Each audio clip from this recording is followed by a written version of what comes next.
भगवान की भक्ति हो तो ऐसी। एक समय की बात है, यमुना पार के एक गांव में दो स्त्रियां रहा करती थी। एक का नाम था गंगा और दूसरी स्त्री का नाम था माया। गंगा और माया दोनों रोज यमुना पार से दोनों नाव में बैठ कर के वृंदावन आती और वृंदावन आकर के जगह जगह घूम करके सब्जी बेचा करती थी। गंगा और माया एक ही रोज सुबह से शाम तक सब्जियां बेचा करती थी। जब गंगा और माया की सारी सब्जियां बिक जाती तब वह दोनों यमुना किनारे बैठ जाया करती और वह दोनों अपने घर से भोजन के लिए रोटी और मक्खन लाया करती थी और यमुना किनारे पेड़ की छांव में बैठ कर के भोजन खाती और नाव में बैठ कर के यमुना पार अपने घर चली जाती थी। गंगा और माया भी तो वृंदावन के यमुना पार की, पर वह भगवान श्री कृष्ण को जानती न थी। भक्ति क्या होती है कभी जानी न थी। वह तो केवल सब्जियां बेच करके गुजारा करना और अपना पेट भरना जानती थी। एक दिन गंगा और माया सब्जी बेचने वृंदावन आई और आज उनकी सब्जी जल्दी बिक गई। अरे बहन गंगा, आज तो हमारी सब्जियां और दिनों से काफ़ी जल्दी बिक गई। फिर गंगा भी कहती है, हाँ माया, आज तो काफ़ी जल्दी सब्जियां बिक गई। अब बताओ अब क्या करें। फिर गंगा बोली, हाँ बहन, अब हम घर जाकर भी क्या करेंगे। तो माया कहती है, बहन गंगा देखो सामने वहाँ मंदिर में कथा हो रही है। तो गंगा कहती है, अरे बहन माया, यह कथा क्या होती है।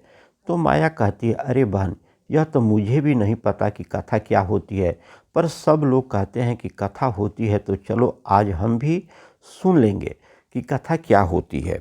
गंगा और माया दोनों मंदिर में कथा सुनने के लिए जाने लगती है और मंदिर में जाकर के भक्तों के बीच बैठ कर के कथा सुनने लगती है। कथा में गुरुजी प्रेम से भगवान की चर्चा सुना रहे थे। भक्तों, जिसे भगवान से प्रेम नहीं किया उसका जीवन बेकार है। जिसका प्रेम श्री कृष्ण के चरणों में नहीं हुआ उसका जीवन बेकार है। भगवान को प्राप्त करना ही इस मनुष्य जीवन का लक्ष्य है। यह मनुष्य जीवन सिर्फ हमें भगवान की प्राप्ति करने के लिए मिला है, पर इस संसार में सब मनुष्य पैसा इकट्ठा करने में लगे हैं। भूल गए हैं कि इस जगत में तुम्हारा आने का उद्देश्य क्या था। गुरुजी ने जब इस तरह समझाया तो गंगा और माया बहुत प्रभावित हुई और वह नदी किनारे जाकर के कहती है, बहन माया, देखो गुरुजी ने आज क्या कहा है। भगवान श्री कृष्ण के चरणों में अगर प्रेम नहीं हुआ तो यह जीवन बेकार है। फिर माया कहती है, तो बहन गंगा, क्या हमारे जीवन बेकार चला जाएगा। फिर गंगा बोली, हाँ बहन, लगता तो ऐसा ही है। फिर माया बोली, बहन तू बता, कभी तुमने श्री कृष्ण को देखा है। फिर गंगा कहती है, अरे बहन, मैं तो तेरे साथ ही रहती हूँ, भला मैंने कब भगवान को देखा है।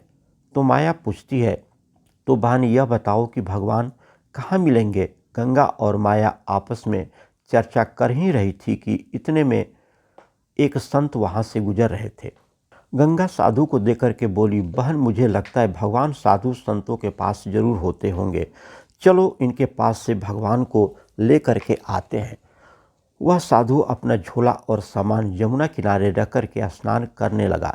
गंगा और माया दोनों यमुना किनारे गई और चुपके से साधु का झोला उठा करके वहाँ से जाने लगी। दोनों ने साधु के झोले में जब देखा तो उन्हें एक डब्बा मिला। उन्होंने जैसे ही डब्बा खोला तो उसके अंदर लड्डू गोपाल जी बैठे थे। लड्डू गोपाल को देख करके गंगा बोली, बहन माया, मिल गए भगवान, यह बैठे हैं। भगवान लड्डू गोपाल को देख करके माया रोने लगी। फिर गंगा बोली, अरे बहन माया, तू रो क्यों रही हो, मिल तो गए भगवान। फिर कहते हैं, भगवान आपको बाबा जी ने इतने से डब्बे में बंद करके रखा है। अरे देखो तो सही, भगवान का पाँव टेढ़ा है। मुझे तो लगता है यह बाबा भगवान को डराता धमकाता है। प्रभु अभी तो बाबा यहाँ नहीं है, वह स्नान कर रहा है, आप थोड़ी देर के लिए पाँव सीधा कर लो। बहन गंगा, भगवान तो अपना पाँव सीधा नहीं कर रहे हैं, मुझे तो लगता है डब्बे में बंद रहने से इनका पाँव अकड़ गया है। न जाने इस बाबा ने भगवान को इस डब्बे में कब से बंद करके रखा था। चलो भगवान, अब हम तुम्हारा पाँव सीधा करते हैं। इसके बाद माया ने अपने भोजन की पोटली में से मक्खन निकाला और उस मक्खन से लड्डू गोपाल की मालिश करने लगी। भगवान ने जब उन दोनों के इतने प्रेम को देखा तो भगवान उसके सरल और सहज स्वभाव पर रिझ गए और अपने भक्तों के प्रेम के लिए भगवान ने अपने हाथ पांव सीधे कर लिए। फिर माया बोली, देख गंगा, भगवान ने अपने हाथ पांव सीधे कर लिए। फिर कहती है, बहन यह बहुत भूखे भी होंगे, पता नहीं इस बाबा ने इन्हें खाना खिलाया भी है कि नहीं, चलो हम इन्हें खाना खिलाते हैं। गंगा और माया अपने भोजन के लिए लाई हुई रोटी और मक्खन का भोग भगवान को लगाने लगी। इतने में साधु बाबा स्नान करके वहाँ आ गए। साधु को देख करके गंगा और माया वहाँ से भागने लगी और दोनों कुछ दूर जा कर के रुक कर बोली, अरे ओ बाबा, भगवान को इतना डराया धमकाया मत करो। तुमने भगवान को डरा धमका के रखा था न, बेचारे वह टेढ़ा पाँव करके डब्बे में बैठे थे, हमने उनका पाँव सीधा कर दिया, अब उनका पाँव टेढ़ा मत करना। जब साधु ने लड्डू गोपाल को देखा तो लड्डू गोपाल के दोनों हाथ पैर सीधे हुए थे। यह चमत्कार देख करके साधु उन दोनों स्त्रियों को रोकने के लिए उनके पीछे भागने लगे और बोले, अरे रुक जाओ, भागो मत, मैं तुम्हें कुछ नहीं बोलूँगा। पर वह दोनों नहीं रुकी। उनको लगा कि बाबा उन्हें पकड़ कर के मार लगाएंगे। अगले दिन फिर से गंगा और माया सब्जी बेचने के वृंदावन आई और आज भी उन दोनों की सब्जी आज जल्दी बिक गई और आज वह फिर से मंदिर में कथा सुनने के लिए चली गई। कथा में गुरुजी भगवान के नाम की महिमा की चर्चा कर रहे थे। उन्होंने कहा, भक्तों, यदि आप राधे श्याम जपोगे तो भवसागर से भी पार हो जाओगे। इसलिए भगवान के नाम को हमेशा जपते रहना चाहिए। यही नाम हमें भवसागर से पार कराएगा। आज की कथा सुनकर के दोनों वापस अपने घर के लिए जाने लगी। फिर माया बोली, बहन गंगा, तुमने सुना आज गुरुजी ने क्या कहा? राधे श्याम जपोगे तो भवसागर से पार हो जाओगे। तो बहन, राधे श्याम नाम लेने से भवसागर पार कर सकते हैं तो यमुना भी तो हम पार कर सकते हैं। तो गंगा कहती है, हाँ बहन, हम दोनों रोज़ इस पार से उस पार आते जाते हैं। हमारा 1 रुपया तो रोज़ नाव का किराया देने में ही खर्च हो जाता है। हम भी अब राधे श्याम जपेंगे और बिना पैसे खर्च किए यमुना पार हो जाएंगे। गंगा और माया ने गुरुजी के वचनों पर विश्वास करके राधे श्याम जपने लगी और यमुना की ओर आगे बढ़ने लगी। वह दोनों राधे श्याम जपते हुए सच में पानी के ऊपर चलने लगी। राधे श्याम जप करके उन दोनों ने पानी के ऊपर चल करके यमुना नदी को पार कर लिया। अब तो गंगा और माया का श्री कृष्ण के प्रति प्रेम और विश्वास दृढ़ हो गया और वह दोनों कृष्ण की भक्ति करने लगी। एक दिन गंगा ने कहा, बहन माया, हमने गुरुजी की कृपा से श्री कृष्ण की भक्ति पाई है और गुरुजी के कहने पर हमने नाम जप करते हुए यमुना जी को पैदल पार किया है, तो इससे हमारे बहुत पैसे भी बचे हैं। तो बहन, क्यों ना हम गुरुजी को घर बुलाएं और उन्हें भोजन खिलाएं।